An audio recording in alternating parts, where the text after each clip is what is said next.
You haven't given up on your dream, but it's not moving forward either. In today's post, I'm going to share what you might be missing without realizing it and how you can start moving your dream forward again. I'm Laverne McKinnon, and welcome to the Moonshot Mentor community. I'm a career strategist and a certified grief recovery specialist, and I really love helping ambitious professionals grow their careers and navigate the harder parts of the journey, like professional heartbreaks and setbacks that don't always get talked about. Here's the thing, career grief is real, and when we don't give ourselves permission to mourn, it drains our resilience.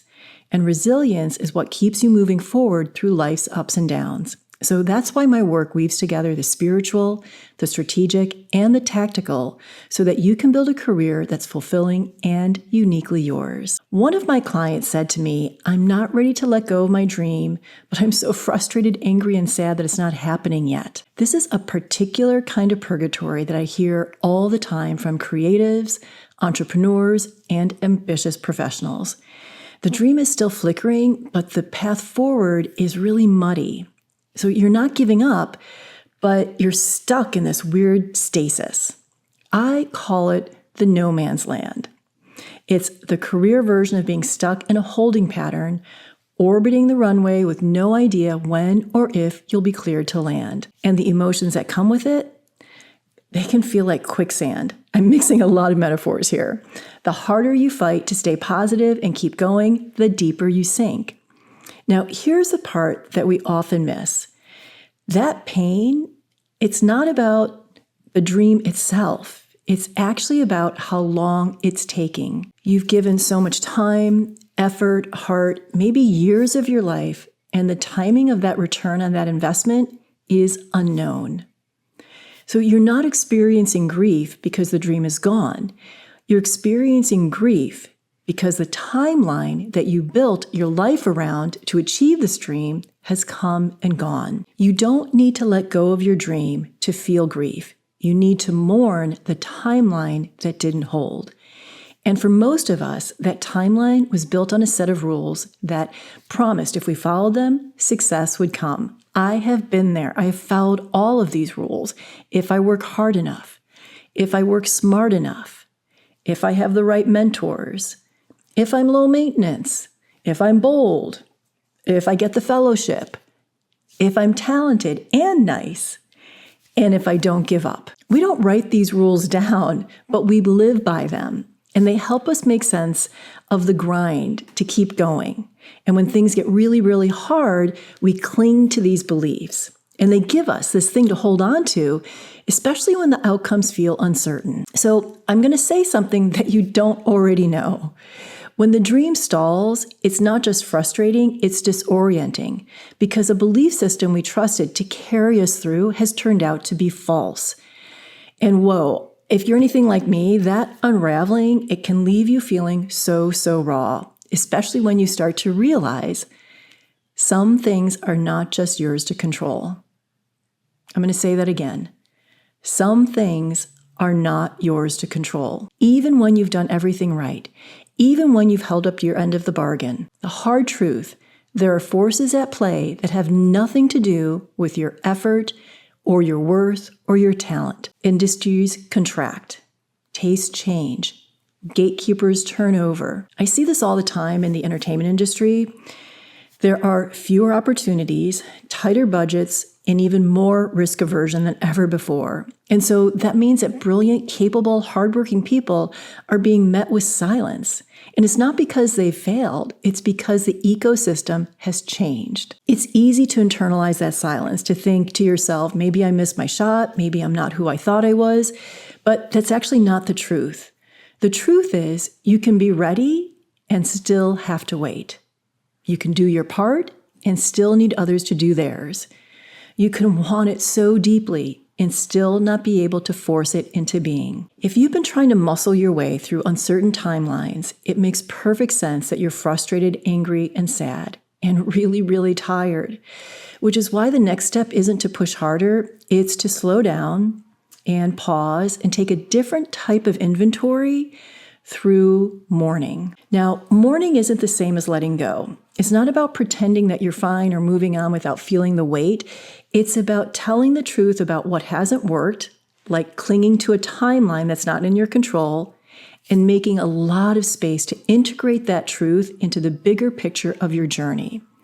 Because when we focus only on the timeline, that missed milestone, the silence, the stalled momentum, it's like staring at the ants at a picnic, and you're forgetting to look up. And then we wind up missing, oh my gosh, that bountiful basket that's full of such awesome, delicious food. The warm, fuzzy blanket, the park, the trees, the flowers, the people. There's so much to be witnessed if we can just look up for a moment and not just focus on the ant. Grief narrows our view. Mourning widens it again. It helps you see not just what's missing, but what's still available to you. Not just what's over, but what still matters. So here's a really gentle practice. It's going to help you widen that lens. The first step is to name the beliefs. Write down the rules that you've been operating under, the assumptions, the expectations that you've been carrying, especially around the timeline. The second step is to get super honest. What are the hard truths? Which of these beliefs, assumptions, are still serving you, and which are outdated, rigid, or just simply no longer true? This is a hard step, and I just want to have you give yourself a lot of compassion and grace around this, because it might bring up a lot of feelings. The third step is to honor and release, to take the ones that are no longer serving you and release them. And by this I mean it's a very conscious action that you're taking to mark the moment. So you could burn the list, you could rip it up, you could bury it. You could float it away in a stream or let the wind carry it. These beliefs, they've served you up until this point. So I want you to honor them and then to let them go. The final step, step 4, is to begin again with perspective. So on a new blank piece of paper, a canvas, write down new beliefs and affirmations. Here's an example of some affirmations that I wrote for myself when my timeline for my dream didn't come true. My dream hasn't left me. I'm not turning it away, and I will tend to it gently. I'm going to protect it fiercely, and I'm going to keep moving forward, whether it requires a sprint or a walk or dancing feet. So I implore you to take a look at the beliefs that you're operating under, especially as it relates to timeline, and release them, and then come up with new affirmations, new beliefs, new perspectives that are actually going to serve you without having to let go of your dream. Bottom line, this isn't about giving up on your dream. The dream is still alive. That's not the problem. The heartbreak comes from the timeline that didn't hold, from the belief that doing everything right would be enough to make it happen by now. What you're feeling makes sense, and you don't need to let go of your dream. You just need to widen the lens to see the picnic, not just the ants, to care for your dream differently as you walk a path that might take longer. It might have a lot of twists and turns that you didn't expect, and it's still worth every step. Before you go, I have an invitation for you. If what I just spoke about resonated with you on any level, if you're still carrying frustration, fatigue, or heartbreak around a stalled dream or another kind of career setback, I'm inviting you to join me and my co-host, Katya Litsky, for an incredible in-person workshop, From Heartbreak to Wholeness, How to Grieve a Career Setback. It's Saturday, June 21st from 9 a.m. to 6 p.m. in downtown Los Angeles, and it's a very small group. We are only going to be 12 people max. Several people have already signed up, so slots are going quickly. But in our workshop, we're going to use breath work, journaling, a nervous system regulation, and the centerpiece of our time together is going to be a bespoke, customized ritual using an art project to help you honor and release what has served you and what it is time to let go.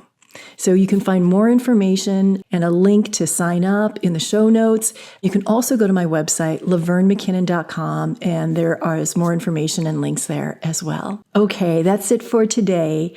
And actually, one more thing. If you're not yet a paid member of the Moonshot Mentor community on Substack, I want to invite you to become a part of this community. We do live workshops, co-working sessions. We also do meditations as well. I also provide exclusive journal prompts to paid Substack subscribers. So it's $5 a month, $50 a year. Go check it out. I'd really love for you to be a part of that community. Thank you so much to Lynn Chen for the video, the audio editing. You can find her at Ms. Lynn Chen.